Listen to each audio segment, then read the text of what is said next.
Oke, selamat datang semuanya. Kalau bulan Ramadan pasti ada satu hal yang nggak pernah absen kan di meja makan kita? Yap, kurma. Kecil, manis, kelihatannya sederhana banget. Tapi, pernah kepikiran nggak sih kalau buah yang satu ini tuh sebenarnya menyimpan sebuah filosofi besar tentang hidup kita? Yuk, kita bedah bareng-bareng gagasan yang menarik ini. Nah, ini dia nih inti dari obrolan kita. Sebuah ide yang nyambungin satu gigitan manis pas buka puasa dengan konsep gede tentang sebab akibat. Dan ini bukan cuma main-main kata yang keren aja loh, tapi sebuah cara pandang yang benar-benar bisa mengubah perspektif kita. Oke, kita mulai dari akarnya dulu ya, yaitu si kurma itu sendiri. Ini bukan cuma soal makanan, tapi ini soal simbol. Simbol dari sebuah permulaan yang kecil dan penuh kendali. Jadi, di balik manisnya kurma, ternyata ada pelajaran psikologis yang dalam banget. Tradisi buka puasa pakai kurma itu sebenarnya ngelatih kita buat ngendalin hasrat, sebelum hasrat itu yang balik ngendalin kita. Hebat ya, sebuah latihan manajemen diri yang paling manis, bukan? Sekarang, ayo kita sambungin benang merahnya. Gimana ceritanya sih sebuah kurma bisa nyambung sama konsep karma? Nah, disinilah letak inti filosofinya.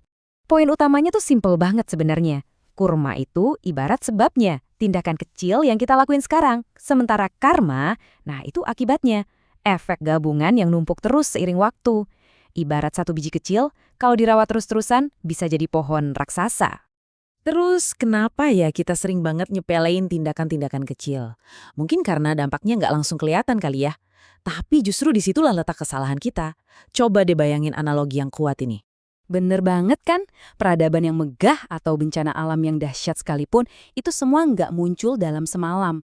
Semuanya itu hasil dari tetesan-tetesan kecil yang terus-menerus.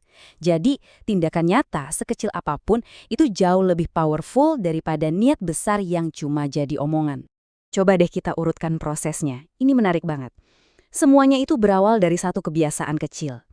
Kebiasaan yang diulang-ulang terus inilah yang ngebentuk karakter kita. Dan coba tebak, kumpulan karakter-karakter kuat inilah yang pada akhirnya ngebangun budaya sebuah masyarakat. Benar-benar dari satu biji bisa jadi hutan. Dan efeknya tuh nggak berhenti di kita doang loh, tapi bisa nyebar. Kayak domino yang jatuh berurutan dari satu orang ke orang lain. Nah, inilah yang bisa kita sebut efek domino moral, di mana satu tindakan kecil bisa memicu gelombang perubahan yang besar. Contohnya simple aja. Ada seorang ayah yang berbagi kurma. Tanpa perlu ceramah panjang lebar, tindakan kecil itu langsung jadi pelajaran paling efektif buat anaknya tentang gimana caranya berbagi. Atau contoh lainnya nih, seorang guru yang selalu jujur dalam tindakan sehari-harinya. Hal ini bakal menanamkan nilai integritas ke muridnya jauh lebih dalam daripada ratusan halaman teori di buku pelajaran. Dan yang terakhir, seorang pemimpin yang adil di tempat kerja. Keadilannya itu menciptakan lingkungan di mana rasa tanggung jawab itu bukan lagi paksaan, tapi jadi nilai yang dipegang bareng-bareng.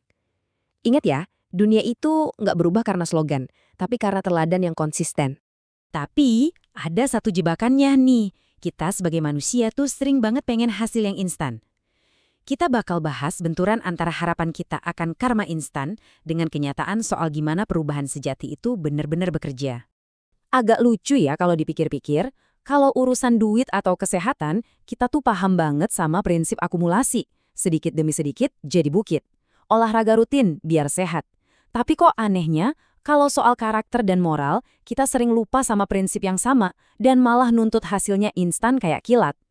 Oke, sebagai penutup, ayo kita bawa lagi semua ide-ide besar ini kembali ke titik awalnya yang paling sederhana. Sebiji kurma di tangan kita. Dan ini dia kuncinya teman-teman. Perubahan dunia yang sesungguhnya itu seringkali nggak dimulai di panggung-panggung besar, tapi justru dari keputusan-keputusan kecil di dapur rumah kita. Dari komitmen buat nggak berlebihan, atau keputusan simple buat berbagi dulu sebelum dinikmati sendiri. Dan ini dia pemikiran penutup yang menurut saya indah banget. Sebuah gambaran yang merangkum seluruh filosofi kita hari ini. Revolusi terbesar itu nggak selalu berisik. Kadang bunyinya cuma pelan, kayak bunyi kriuk dari gigitan kurma pertama kita. Jadi, nanti pas buka puasa, coba direnungkan sejenak. Pertanyaan ini sekarang buat Anda. Filosofi dari kurma ke karma ini bukan cuma buat didengerin, tapi buat dihidupi. Dari gigitan kecil Anda, kira-kira tekad besar apa yang bakal lahir?